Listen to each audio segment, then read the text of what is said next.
Well, the true hobo never had a permanent home, and he never really did want one. But he always did have a purpose in life, and that was hunting a job, scaring up a job so he can pay his way. As long as you refuse to give up, you'll never be beat.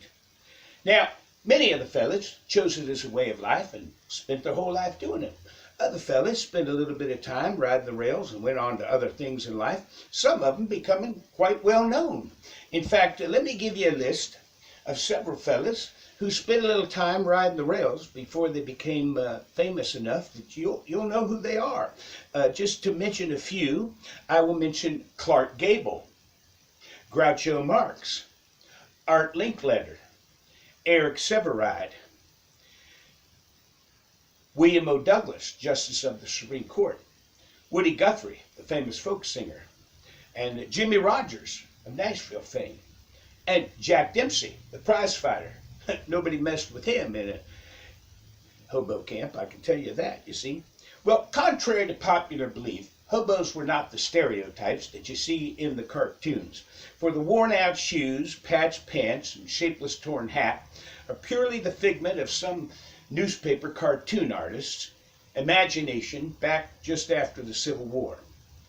The true hobo always tried to keep himself as clean and as well dressed as he could under the circumstances.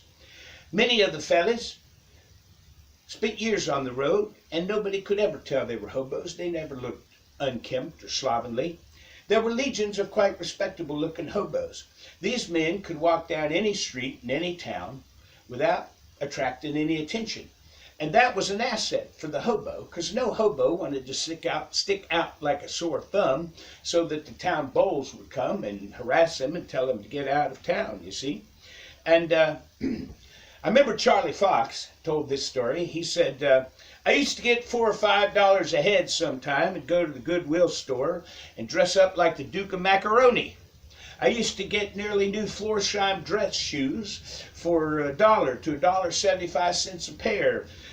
Good socks for 10 cents a pair. One time I got a brand new coat that was an $85 value for 40 cents. Pretty good, yeah. Oh, and Charlie Fox used to tell this story too, and I'll pass this on to you in case you're ever in real need of a new suit of clothes fast.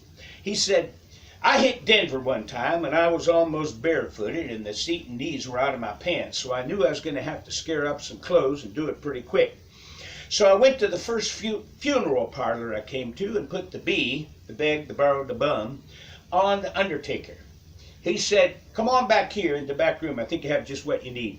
Well, we went into the back room, and there lying on the table was a brand new suit of clothes. Pants, coat, shirt, and shoes. Well, not the shirt. We'll talk about that in a minute.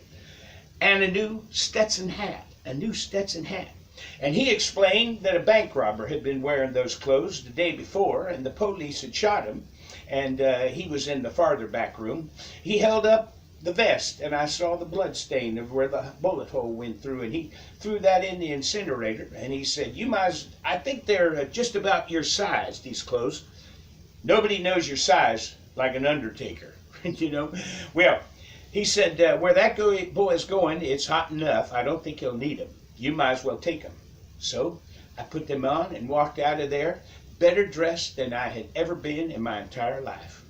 So I just pass that on to you in case you're ever in need of a suit of clothes. Well, but in every walk of life, there are some fellas who are kind of slovenly and they seem to be proud of it. Some of you ladies may be married to one. Yeah, well, we won't talk about that. The fella in this song calls himself the Great American Bum, and he's bragging about it. Come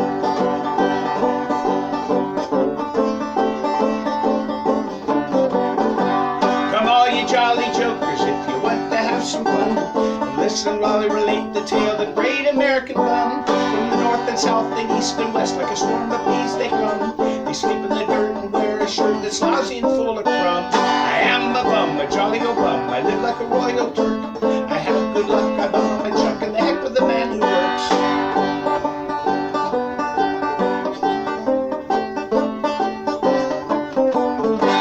It's early in the morning when the dew is on the ground. The bum arises from its nest and gazes all around while going reckon we'll have to ride aboard the Fast Express tonight. I am the bum, a jolly old bum. I live like a royal Turk. I have good luck, I bum on the chuck, and the heck with the man who works.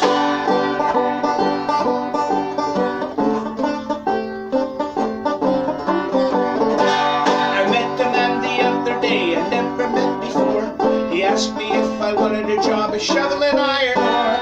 I asked him what the wages was. He said 10 cents a ton. I said, old fella, go scratch your neck. I'd rather be on the bum. I am the bum, a jolly old bum. I live like a royal Turk. I have good luck, I bum on my chuck, and the heck with the man who works.